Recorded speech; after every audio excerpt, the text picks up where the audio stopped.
Bradesco, encare o futuro. Abra sua conta pelo app.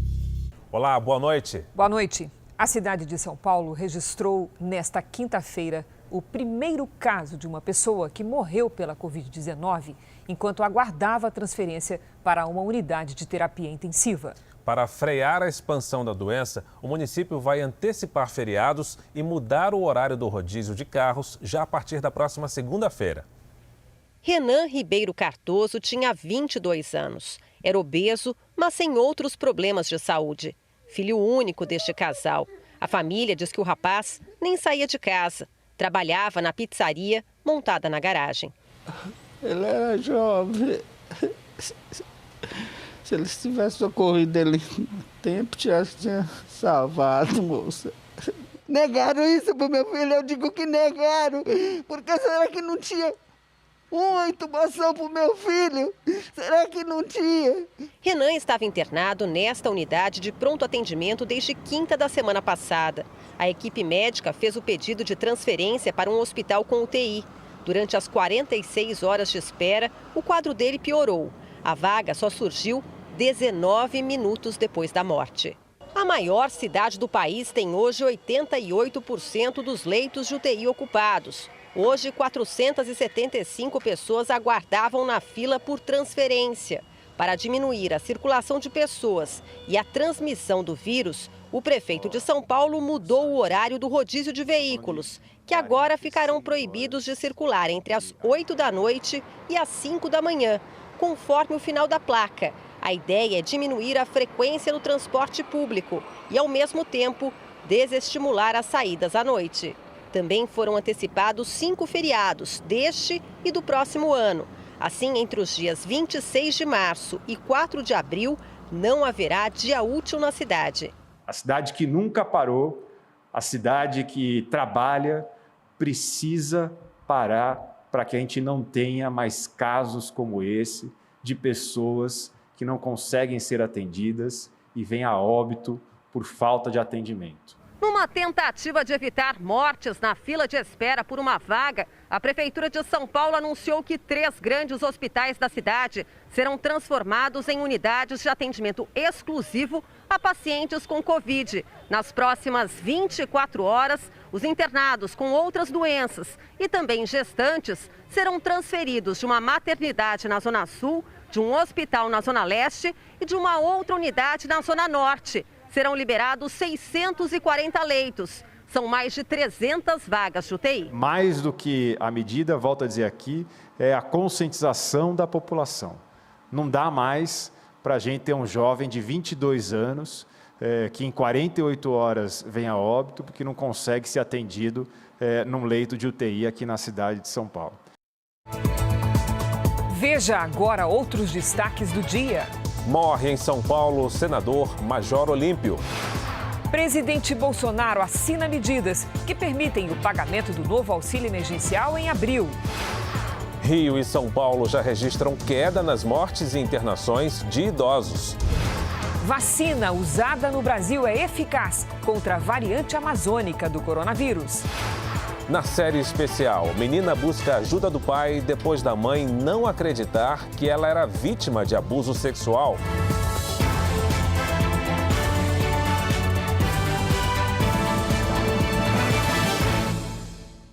Oferecimento Next, o banco digital que faz acontecer.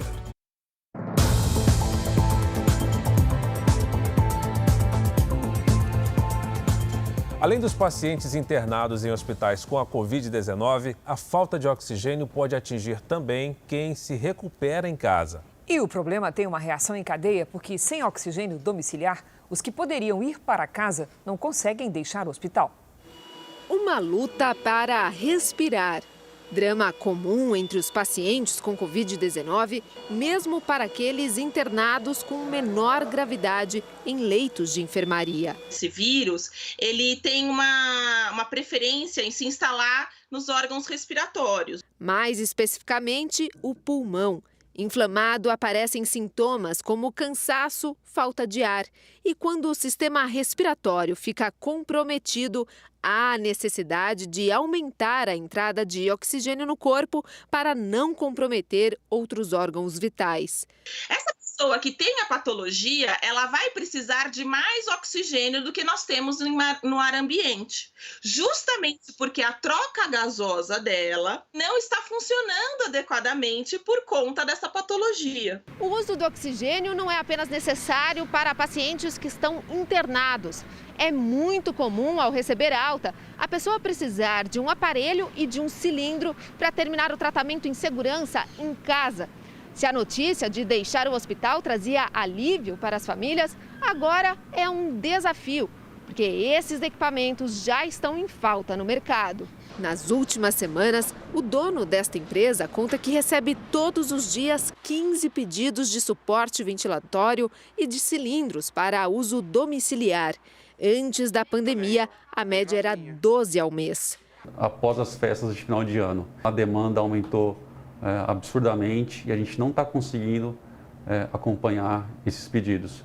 Esta médica intensivista está com a mãe de 78 anos internada há 9 dias em um hospital particular.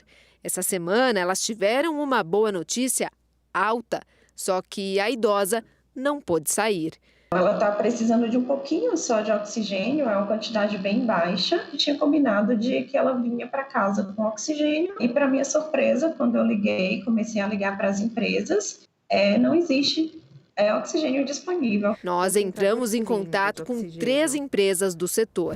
Infelizmente está em falta, a gente não tem disponível. A gente tem uma fila de espera, caso tenha algum retorno, a gente está entrando em contato com os clientes. Ainda não tem. O fluxo de leitos, ele precisa fluir, ele acaba empacando. E a falta de oxigênio atinge também os hospitais públicos e virou tema hoje da Comissão da Covid-19 da Câmara dos Deputados. Em sessão remota, foi discutida a possibilidade de ampliação do fornecimento para sistemas de saúde estaduais, principalmente em Rondônia, Acre, Ceará e Distrito Federal. Políticos e representantes de empresas participaram da reunião. Também hoje, a Frente Nacional de Prefeitos enviou um ofício ao Ministério da Saúde, em que mostra preocupação com a possível falta nos próximos dias de oxigênio e, principalmente, de medicamentos para sedar pacientes graves e permitir a intubação. O Ministério da Saúde prestou o seguinte esclarecimento. Informa que requisitou mais de 665 mil medicamentos para intubação para um período de 15 dias. No Rio de Janeiro, começou hoje um calendário diferente de vacinação. Homens e mulheres vão ser imunizados em dias separados. Essa nova medida tem o objetivo de evitar aglomeração nos postos de atendimento. A boa notícia é que os números de mortes e internações entre os mais idosos já começou a diminuir. Quem já conseguiu tomar a vacina comemora a possibilidade de voltar à vida normal. Arrumar os armários da casa virou uma terapia durante a pandemia. Aos 92 anos, a dona Maria se reinventou para suportar o isolamento. Arruma aqui, arruma ali, a filha ajuda e televisão. Há um ano, a dona Maria fechou a porta de casa e deixou do lado de fora o grupo da terceira idade, os amigos e a caminhada. Passou todos os dias aqui, no apartamento onde mora com os 2 filhos. Ela ainda está cumprindo o isolamento social, mas já está contando as horas para matar muitas saudades. Principalmente dos bisnetinhos que vão crescendo, né? Depois, sem exageros e fazendo aos poucos alguma coisa que esteja fazendo tanta falta. Depois de 6 dias, o Rio retomou a vacinação dos idosos, agora dividida por gênero. Nessa quinta, foi a vez das mulheres com 75 anos. Amanhã vão ser os homens da mesma idade. A dona Cristina comemorou o aniversário ontem e hoje festejou a vacina. Presentaço, presentaço. Entre janeiro e fevereiro, houve uma queda de 34% nas mortes por Covid-19 entre pessoas com 90 anos ou mais na rede pública da cidade do Rio. As internações para essa faixa etária também caíram 30%. Na cidade de São Paulo, as mortes entre 85 e 89 anos despencaram 51% em fevereiro, com relação a janeiro. O número de internações foi 37% menor no mesmo período. Mas os especialistas dizem que ainda é cedo para atribuir os resultados ao início da vacinação. A dona Maria já recebeu as 2 doses. A família está com a esperança redobrada. Essa preocupação ficou um pouco diluída, porque a gente tem certeza de que já foi um pouco imunizada. A Bahia bateu hoje o recorde no número de mortes por Covid-19. O estado também enfrenta uma situação de colapso na saúde. Quase 500 pessoas estão na fila à espera de um leito de UTI. São 1.336 pacientes internados nos leitos de tratamento intensivo. A taxa de ocupação se aproxima dos 90%. E o governo do estado avalia que o sistema de saúde já está em colapso. O boletim divulgado pela Secretaria de Saúde agora há pouco mostra que houve um recorde de óbitos nas últimas 24 horas. 153 pessoas morreram de Covid aqui na Bahia. O número é o maior desde o início da pandemia. O trabalho de reposição dos cilindros de oxigênio também cresceu. Diante dessa alta demanda, inclusive, nós aumentamos a quantidade de cilindros disponíveis para ter uma reserva técnica. Antes, a gente fazia a reposição muitas vezes dos cilindros 2 vezes na semana, 3 vezes na semana. Agora tem unidades que às vezes precisa fazer reposição de oxigênio 2 vezes por dia. E em Minas Gerais foram escolhidos os integrantes da CPI que vai investigar quem furou a fila da vacina no estado. Uma lista da Secretaria de Saúde contém 2.600 nomes que podem ter sido privilegiados. Dona Cremilda tem 72 anos e aguarda ansiosa a hora de se vacinar. Não pode abraçar nem um neto, nem um filho. Mas a dose que deveria ter sido aplicada na aposentada pode ter ido para outro braço. A CPI da vacina na Assembleia Legislativa recebeu uma enorme lista especial com nomes da Secretaria de Estado da Saúde já imunizados. Deputados e Ministério Público querem saber quem furou a fila e como. Já marcamos para amanhã a primeira reunião deliberativa da CPI para que possamos aprovar requerimentos e começar na próxima semana as oitivas. Em Ribeirão das Neves, por exemplo, o secretário municipal de saúde, mesmo sem ser do grupo de risco, já recebeu as 2 doses. A prefeitura informou que apenas seguiu o Plano Nacional de Imunização. A Secretaria Estadual de Saúde vacinou mais gente que a maioria das cidades mineiras. Na lista de contemplados estão 134 servidores que estão trabalhando em casa.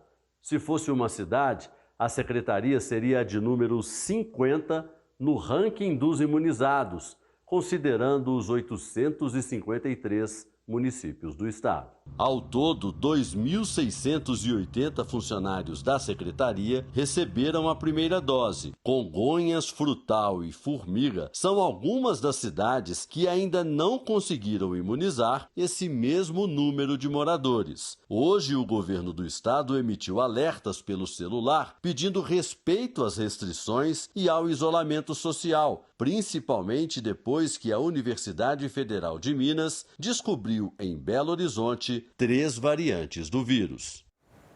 O Jornal da Record traz agora para seu acompanhamento os números de hoje da pandemia no Brasil. Segundo o Ministério da Saúde, o país tem mais de 11.780.000 casos da Covid-19. São mais de 287 mil mortos. Foram 2.724 mortes nas últimas 24 horas. O futuro ministro da Saúde, Marcelo Queiroga, afirmou hoje que vai seguir as recomendações da ciência para combater o avanço da pandemia. Pela primeira vez desde a indicação do médico Marcelo Queiroga para o Ministério da Saúde, na segunda-feira, o futuro ministro e o atual Eduardo Pazuello cumpriram agendas separadas. Queiroga foi sozinho ao Palácio do Planalto conversar com o presidente Jair Bolsonaro. Depois de declarar que seria uma gestão de continuidade na saúde, o novo ministro disse o que vai fazer de diferente. O diferente é seguir as recomendações da ciência. O presidente escolheu um médico para o Ministério, um médico que é oriundo de uma sociedade científica, da Sociedade Brasileira de Cardiologia, que foi sempre quem protagonizou a medicina baseada em evidência. O presidente me deu autonomia para montar a minha equipe e eu peço a vocês um pouco de paciência, né, para que em curto prazo nós consigamos trazer medidas adicionais às que vêm sendo colocadas em prática para que esse cenário melhore. Marcelo Queiroga disse que não há no Brasil 2 ministros da Saúde, que o comando da pasta ainda está com Eduardo Pazuello e que aguarda a publicação do nome dele no Diário Oficial da União, ainda sem data. O novo ministro ressaltou que existe a necessidade de implantar protocolos para buscar melhores resultados no combate à Covid-19, com melhor assistência nas UTIs e a adoção de distanciamento social e de todas as medidas já divulgadas pela comunidade científica. A vacina, como sabemos, não vai resolver a curto prazo esses óbitos. O que resolve política de distanciamento social inteligente e melhorar a qualidade da assistência nas unidades de terapia intensiva. O presidente da Câmara, em encontro virtual promovido por um portal jurídico, alertou que o Brasil está em estado de guerra e criticou a gestão Pazuello. Nós não tivemos um retorno correto por parte, em um determinado momento, do Ministério da Saúde e causou toda essa crise aí com o ministro Pazuello, que muitas vezes se tenta evitar qualquer conversa, mas numa programação de março, eu penso ainda que nós estamos longe de atingir o número ideal de vacinados. Nas redes sociais, o presidente do Senado, Rodrigo Pacheco, afirmou que a situação crítica do Brasil exige a coordenação do presidente da República, ações do Ministério da Saúde e toda a colaboração dos demais poderes, governadores, prefeitos e instituições. Em conversa com apoiadores, Bolsonaro lembrou que a pandemia não afeta somente o Brasil. Você pergunta aí, qual país do mundo que está tratando bem a questão do Covid? Aponte um. Todo local está morrendo gente. Foto aí, por favor. Agora aqui virou uma guerra contra o presidente. Parece que só morre de Covid. O presidente Bolsonaro acabou de declarar agora em uma live que o ministro Pazuello deixa a pasta da saúde amanhã e elogiou o trabalho dele à frente do ministério. Veja daqui a pouco. Morre em São Paulo o senador Major Olímpio, vítima da Covid-19. E na série especial, a menina que pediu ajuda ao pai porque a mãe não acreditou que ela sofria abuso sexual.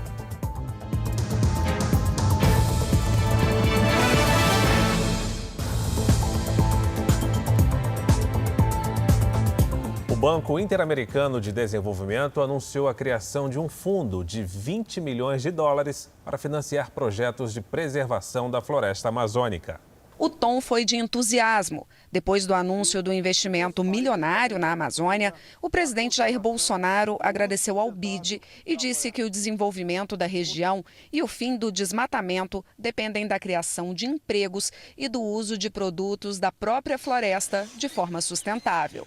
O objetivo do fundo é investir na bioeconomia, ou seja, em novos modelos de agricultura e pecuária sem danos ao meio ambiente. Queremos que esse esforço resulte na geração de ganhos e benefícios tangíveis para as 34 milhões de pessoas que moram na região amazônica, tanto no Brasil quanto em nossos países vizinhos. Outro pedido que fizemos ao BID diz respeito à eficácia dos projetos financiados e à transparência dos gastos. Com poucos recursos internacionais disponíveis aos países em desenvolvimento, precisamos garantir que os projetos financiados pelo fundo gerem resultados positivos e concretos, sem atrasos, desperdícios ou desvios de verba. O discurso do presidente da República é para sinalizar à comunidade internacional que o governo federal está preocupado com o desmatamento na Amazônia. Essa é a segunda vez em uma semana que o presidente Bolsonaro fala sobre o tema em eventos internacionais. Inicialmente, o BID vai destinar 20 milhões de dólares ao financiamento de projetos. Hoje, a Secretaria de Comunicação do Planalto divulgou um comunicado dizendo que o presidente americano Joe Biden respondeu à carta que Bolsonaro mandou a ele cumprimentando pela eleição. Biden teria dito que o governo americano está pronto para trabalhar em colaboração com o governo brasileiro. e afirmou que os dois países têm que unir esforços para o enfrentamento aos desafios da pandemia e do meio ambiente. O presidente Bolsonaro assinou hoje as medidas provisórias que possibilitam o retorno do auxílio emergencial. Quem tem os detalhes é o nosso colega Clébio Cavagnoli. Boa noite, Clébio. Oi, Cris, boa noite a você, ao Fara e a todos. O auxílio será pago a partir do mês que vem. São 3 faixas de valores: R$ 150 para quem mora sozinho, R$ 250 para famílias com mais de uma pessoa e R$ 375 para famílias chefiadas por mulheres. Serão 4 parcelas. A estimativa é que o novo auxílio emergencial custe 43 bilhões de reais e seja pago a mais de 45 bilhões de brasileiros. Não serão aceitas, aliás, milhões, não serão aceitas novas inscrições. Só poderá ter acesso ao benefício quem já recebeu no ano passado. E desta vez, o pagamento será limitado a uma pessoa por família. Volto com você, Cris e Fara. Obrigada, Clébio. Um relatório independente revelou mais de 300 casos de abusos sexuais na maior diocese da Alemanha. O documento de 800 páginas sobre as unidades da Igreja Católica na região de Colônia aponta 314 casos de abuso entre 1975 e 2018. 70% dos crimes foram cometidos por religiosos católicos. E mais da metade das vítimas tinha menos de 14 anos na época das agressões. Após a divulgação do relatório, o arcebispo de Hamburgo, Stefan Haas, renunciou ao cargo. Ele é acusado de ocultar os casos de abusos. Veja a seguir: a morte violenta de um menino de 4 anos movimenta a polícia no Rio de Janeiro. E na série especial, o isolamento da pandemia ajuda o menino a se livrar dos abusos do pai.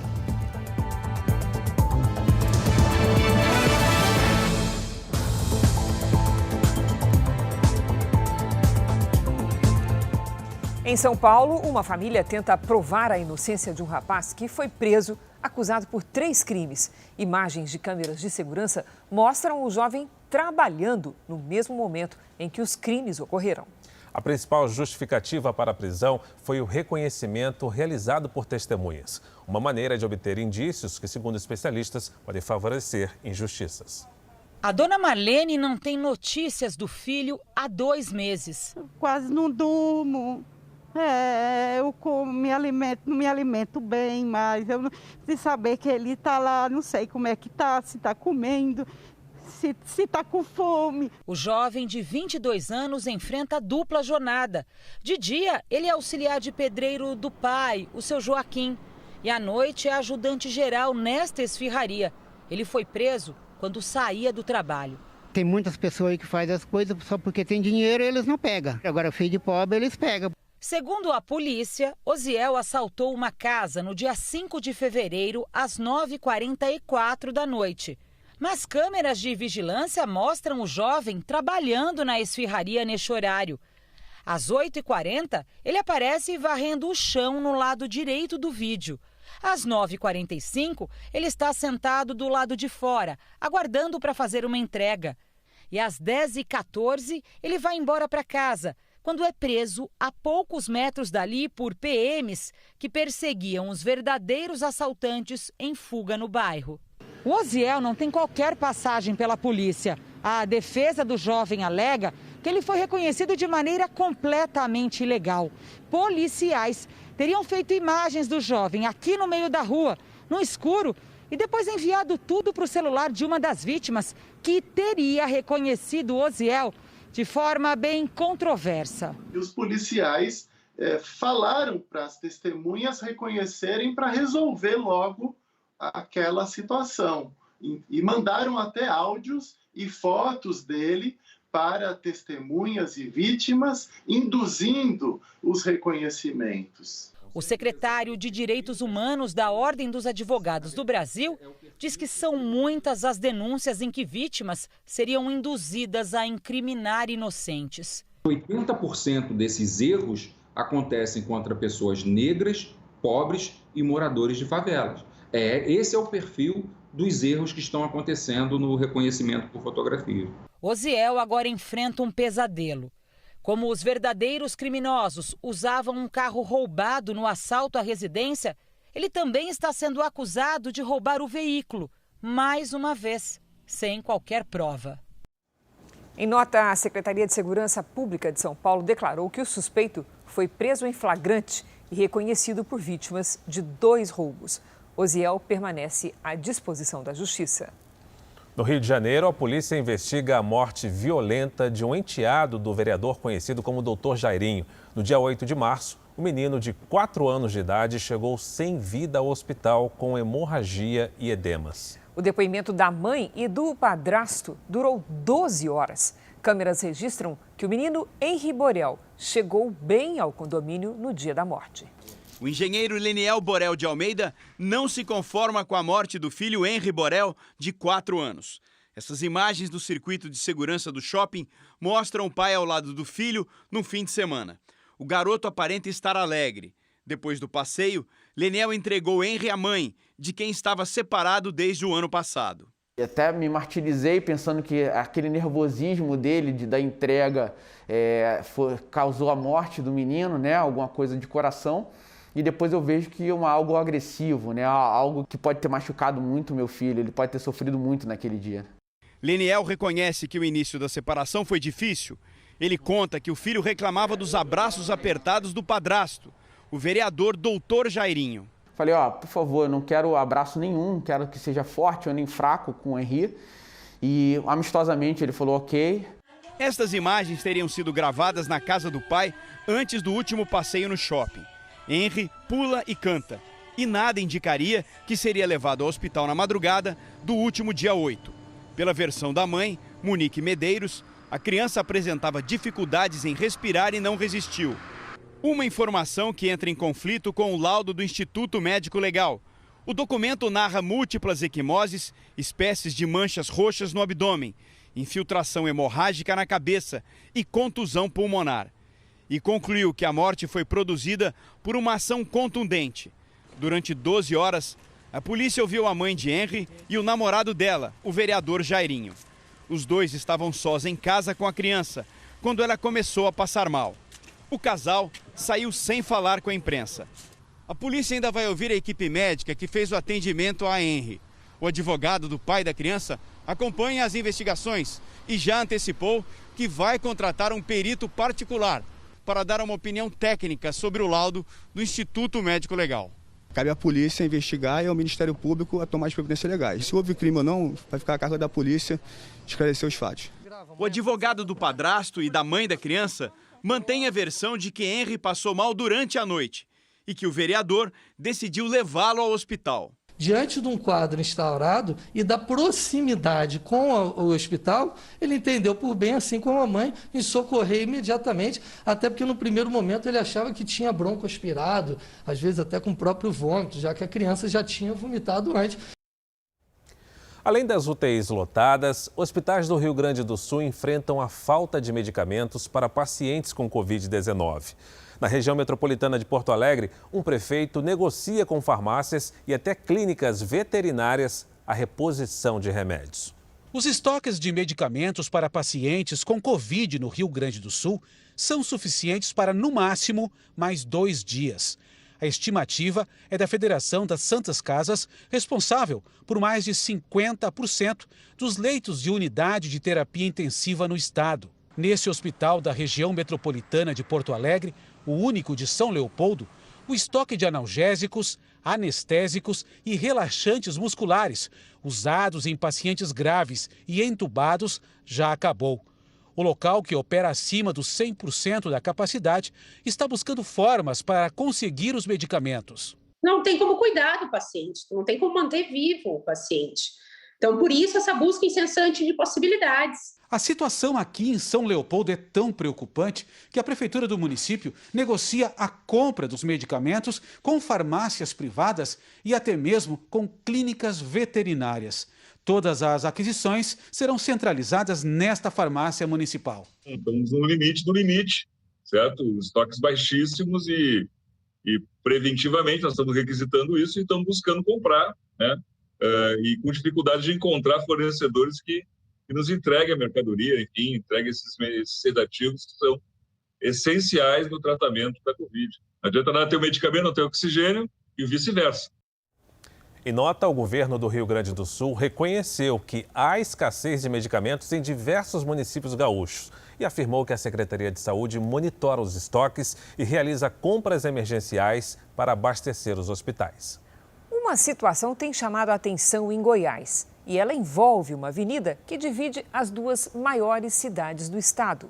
De um lado, todo o comércio está fechado, mas do outro, tudo fica aberto por 2 dias da semana.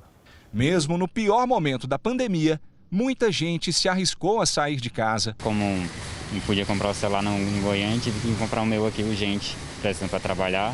Isso acontece porque Goiânia e Aparecida, as duas maiores cidades de Goiás, são separadas apenas por uma avenida, mas possuem decretos de restrição com regras bem diferentes. Do lado direito, na capital, todo o comércio não essencial vai ficar fechado por pelo menos 1 mês.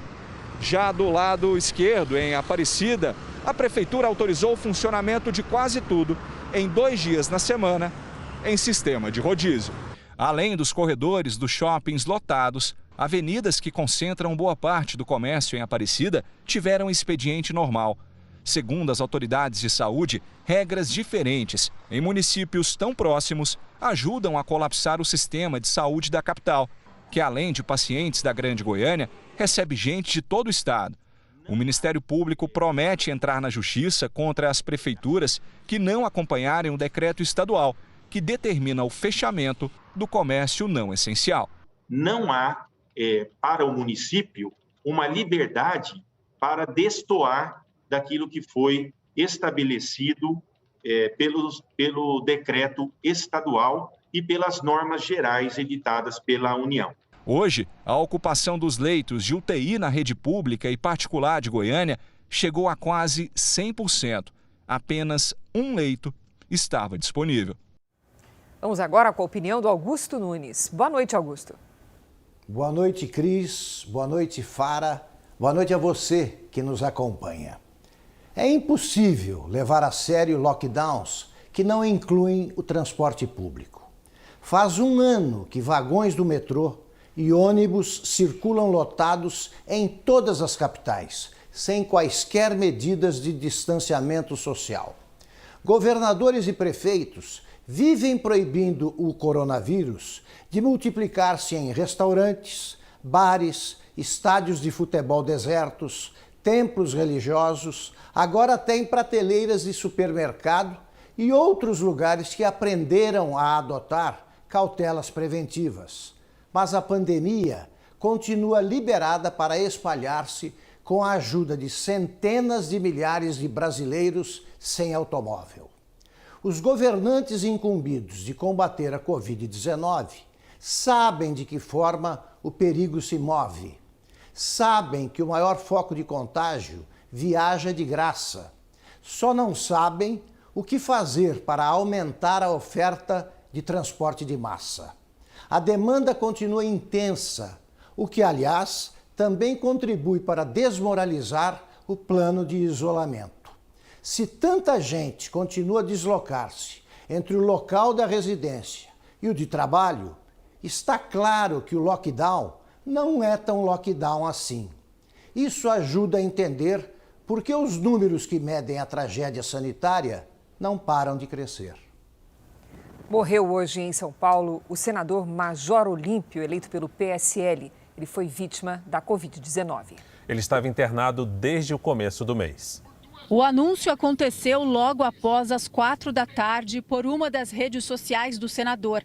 Paulista de Presidente Venceslau, Major Olímpio ingressou na Polícia Militar em 1978 e na vida pública como deputado estadual em 2006.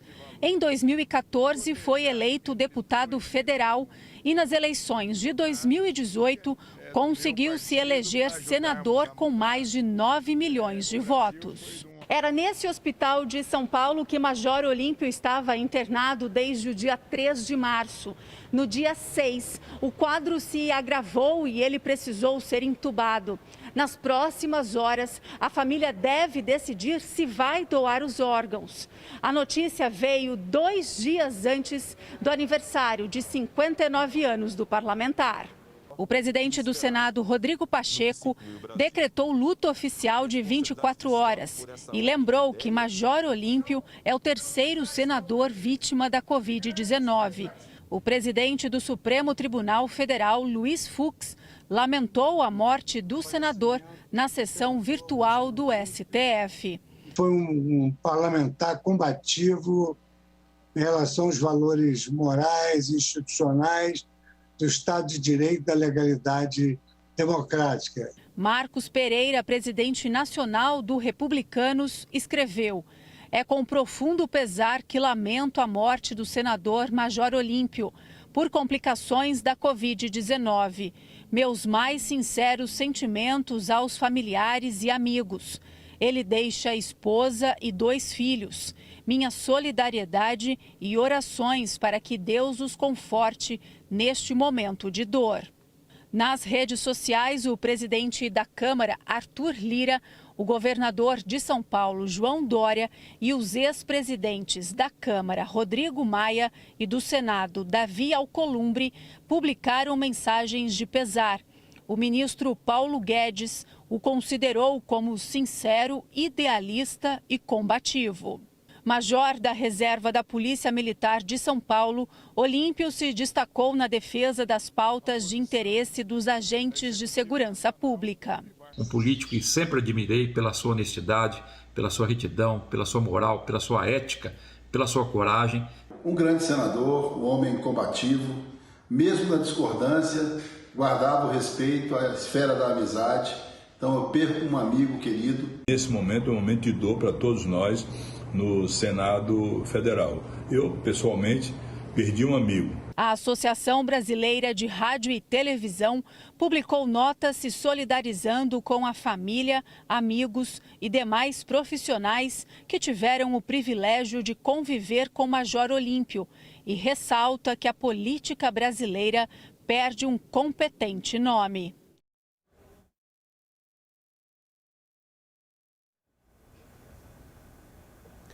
O general Heleno foi vacinado hoje contra o coronavírus. O ministro do Gabinete de Segurança Institucional postou uma foto na internet. Na legenda, diz que o governo federal defende a imunização em massa e trabalha intensamente para viabilizar a vacinação de todos os brasileiros. O general Heleno tem 73 anos. No Paraná, hospitais estão usando um capacete respiratório como opção no tratamento da Covid-19.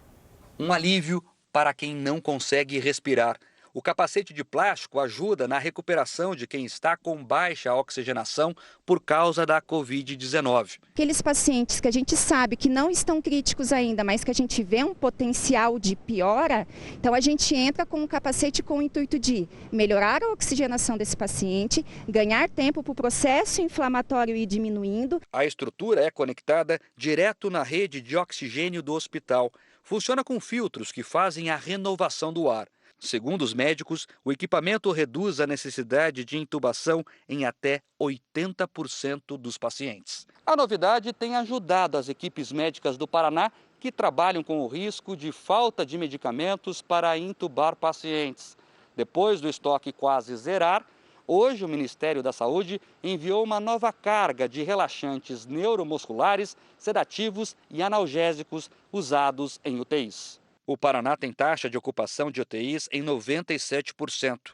1.343 pessoas aguardam um leito. Essas cenas, registradas hoje em uma unidade de pronto atendimento de Curitiba, dão uma dimensão do problema.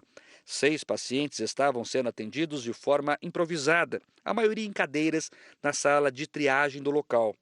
Essa mulher morreu à espera de um leito. Estamos vivendo uma situação caótica, absolutamente caótica. Essa explosão de casos, cada UPA praticamente do estado se transformou numa mini UTI. O Jornal da Record mostra agora o andamento da vacinação em todo o país. Nas últimas 24 horas, 284.351 pessoas receberam a primeira dose da vacina contra o coronavírus. São mais de 10.863.000 imunizados, ou seja, 5,13% da população. E 3.962.000 já tomaram a segunda dose. No Pará, 275.086 paraenses foram vacinados, ou seja, 3% da população. Neste final de semana, na capital Belém, idosos de 69 e 68 anos vão tomar a vacina. O Amazonas está perto de 374 mil imunizados, quase 9% dos moradores. Em Pernambuco, onde 224 pessoas com sintomas da Covid aguardam por um leito de UTI, praticamente 5% dos moradores tomaram a dose, ou seja, 479 mil imunizados. E aqui no Sudeste, em São Paulo, tem mais de 3.130.000 vacinados, 6,76%. No portal r7.com, você pode acompanhar a situação de todos os estados no mapa interativo. A França anunciou hoje um novo confinamento obrigatório para evitar uma terceira onda de casos de Covid-19. A medida entra em vigor amanhã e deve atingir 21 milhões de pessoas em 16 regiões do país, inclusive a região metropolitana de Paris. A restrição vai valer por um mês. O comércio não essencial não poderá funcionar. Escolas e livrarias permanecem abertas. A França já registrou mais de 91 mil mortes pela doença. E ainda na Europa, Alemanha, Espanha e Itália estão entre os países que anunciaram hoje que vão retomar a vacinação contra a Covid-19 com o imunizante da Oxford AstraZeneca, que também é produzido no Brasil. Um estudo revelou que essa vacina e ainda a da Pfizer são capazes de agir contra a mutação identificada pela primeira vez no Amazonas. A notícia da eficácia das duas vacinas no combate à variante brasileira traz mais confiança na luta contra a Covid-19. A pesquisa ainda é preliminar e precisa ser revisada por outros cientistas. Mas os resultados indicam aumento de quase 3 vezes na neutralização do vírus. Resultado parecido com o que acontece com a variante britânica, combatida com as duas vacinas. Hoje, a Agência de Medicamentos aqui da Europa deu sinal verde para a vacina da Oxford AstraZeneca e garantiu que o imunizante é eficaz e seguro. Segundo os especialistas europeus, não existem provas de que a vacina provoque reações graves, como a formação de coágulos sanguíneos. O anúncio acontece depois que 2 dezenas de países suspenderam o uso do imunizante. Os pesquisadores garantem que os benefícios ultrapassam os riscos. Ao todo, 17 milhões de doses da vacina foram aplicadas em toda a Europa, enquanto foram registrados apenas 37 casos de trombose entre os vacinados. O Jornal da Record agora vai a Brasília, porque o presidente do Banco do Brasil, André Brandão, renunciou ao cargo. Quem tem os detalhes é o repórter Yuri Ascar. Yuri, boa noite para você. Boa noite, Fara. Boa noite, Cris. Boa noite a todos. O anúncio foi feito agora à noite pelo Banco do Brasil em um comunicado ao mercado. André Brandão enviou o pedido de renúncia ao presidente Jair Bolsonaro e ao ministro da Economia, Paulo Guedes, com efeito a partir do dia 1º de abril. Ele tomou posse na presidência do Banco do Brasil em 22 de setembro do ano passado e pôs em prática um plano de enxugamento e modernização que incluía o fechamento de agências e a redução do quadro de funcionários. Agora à noite, o Ministério da Economia confirmou a indicação do novo presidente do Banco do Brasil. Vai ser o administrador Fausto de Andrade Ribeiro, atual diretor-presidente da BB Consórcios. Cris e Fara. Obrigada, Yuri. A frente fria acelerou o passo e chegou com temporais a São Paulo. Vamos ver aqui se essa chuva vai se espalhar pelo Sudeste nessa sexta-feira. Como será que vai ser o nosso fim de semana? Boa noite, Lidy. Oi, Cris. Boa noite para você, para o Fara, para quem nos acompanha. Olha, a chuva se espalha sim, viu? Mais cedo, inclusive, o temporal formou correnteza na principal avenida de Bauru, no interior paulista. 10 carros foram arrastados. Nesta sexta, a frente fria se afasta para o oceano, mas ainda atrai a umidade da Amazônia e provoca temporais pelo Sudeste. Em São Paulo, o risco de transtornos aumenta em todo o leste do estado, incluindo a região metropolitana. Na parte de cima do mapa, a chuva mais volumosa deve cair sobre o litoral nordestino e entre o Piauí e o Maranhão. No Rio Grande do Sul, o ar frio e seco deixa o tempo firme. Já em Santa Catarina, os ventos facilitam uma chuva fraca e isolada. No Paraná, previsão de temporais, só no norte do estado. Tempo firme nas áreas claras do mapa. máxima de 28 graus em Porto Velho e em Cuiabá. Em Belém, faz até 29. Em João Pessoa e Aracaju, 30 e até 27 em Porto Alegre. E de hoje você tem um pedido especial do Jonathan, lá de Curvelo, em Minas Gerais. Opa, olha ele, como ele é jovenzinho. Que simpatia, né, o Jonathan? Jonathan, é o seguinte, os próximos dias seguem abafados, com uma pequena chance de chuva fraca até sábado. Nesta sexta, 29 graus aí para você. Mas tem também o Renato, de Campos dos Goitacás, Rio de Janeiro. Vamos lá, Renato. Olha só, pouca mudança para você. As pancadas de chuva à tarde seguem até o sábado e o calor diminui só um tiquinho. Máxima de 31 graus amanhã.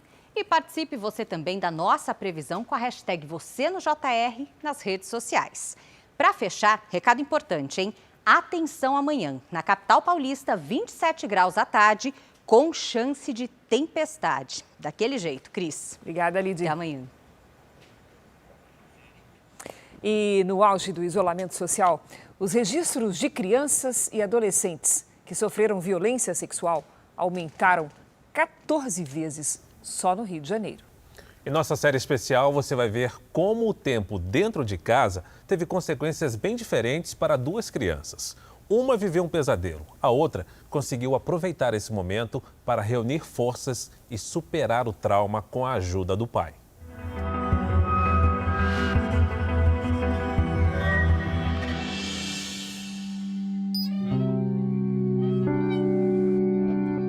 A adolescência não tem mais a magia das descobertas de quem se prepara para entrar na vida adulta. Ele tentava me maltratar na parte do abuso mesmo, entendeu? E às vezes eu não conseguia, né? Porque eu era uma criança. E eu era às vezes mais ágil, mas ele era um adulto, então era extremamente diferente. A menina de 15 anos foi abusada pelo padrasto durante 6 anos. Aos 12, decidiu contar para a mãe, mas ela não acreditou na filha. Como é que você esperava que a sua mãe reagisse? Que ela se separasse dele, ou que pelo menos fosse na polícia, essas coisas. Os pedidos para não tocar no assunto eram frequentes. Evita falar para as pessoas o que aconteceu realmente. Ninguém precisa saber, entendeu? Evita falar para as pessoas, porque nem todo mundo tem maturidade para ouvir. A menina que sonha em ser médica foi se isolando, se sentindo triste, dia após dia. Além de não ter a proteção da mãe, lidou com a dor de achar que era responsável pelo que aconteceu. O que mais me incomodou foi que ela colocava a culpa em mim. Eu era tipo um robô. Eu não podia ficar de touca, de short, não podia nem em casa. Então eu não me sentia em casa, na minha própria casa, entende? A libertação só veio quando ela foi morar com o pai biológico. A adolescente começou um tratamento para tentar amenizar o sofrimento de uma infância que teve a ingenuidade roubada. O abuso sexual é uma violência tamanha, extrema, que te leva a sequelas para o resto da vida. Primeiro que a pessoa não tem amnésia, então não apaga isso da memória. Então ela vai estar sempre lembrando disso, só que ela vai lembrar sem sentir a dor, porque ela faz acompanhamento. O isolamento social fez a menina ficar mais próxima do pai e receber o amparo que tanto precisa. Mas em outros casos, os efeitos da quarentena foram bem diferentes.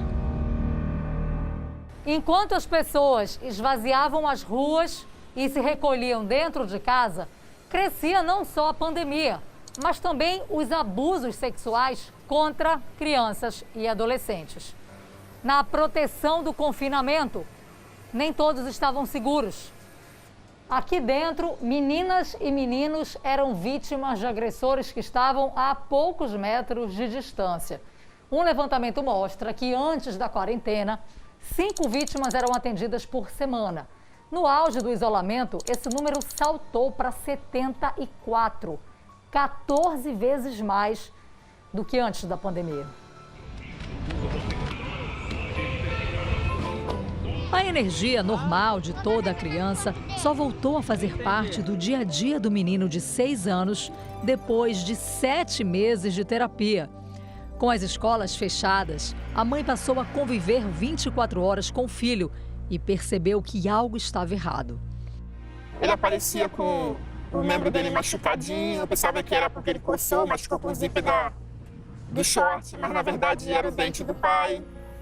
O bumbum dele machucado, eu tava pensando que ele assado, mas na verdade era outra coisa. A mãe do garoto se separou do pai quando ele tinha 3 anos. Desde então, os fins de semana eram divididos entre os dois. O menino contou tudo o que aconteceu depois que os encontros foram suspensos. Ele me contou que o pai dele falava que eu ia deixar ele, que eu não gostava dele, que se ele contasse alguma coisa pra mim, eu ia abandonar ele, ia bater nele. Aí dentro de casa, ele longe do pai, mais perto de mim, ele começou a soltar essas situações. O pai negou as acusações e, como a descoberta só veio meses depois, o corpo de delito não serviu como prova. Você sentiu raiva do seu ex-marido? Sim, mas o mais receio de se aproximar do meu filho, fazer algo mal pro meu filho. Eles estão sem contato? Estão sem contato. Os sorrisos inocentes, as curiosidades, o desenvolvimento natural de um ser humano em formação. Quando um abusador entra na vida de uma criança, as marcas podem ser irreversíveis. A polícia alerta sobre a importância em falar mais sobre o assunto.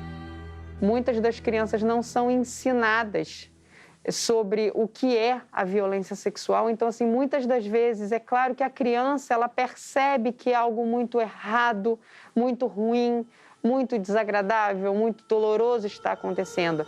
Mas os adultos não ensinaram a ela o que é aquilo e o que fazer, como reagir. É preciso que as pessoas troquem o medo pela informação. E a melhor e maior arma contra o abuso e a exploração sexual de crianças e adolescentes é a informação, é o conhecimento. Pode ser qualquer pessoa, pode ser dentro da família como vizinho, e é uma pessoa mais íntima e confiável da nossa família, quem a gente menos espera.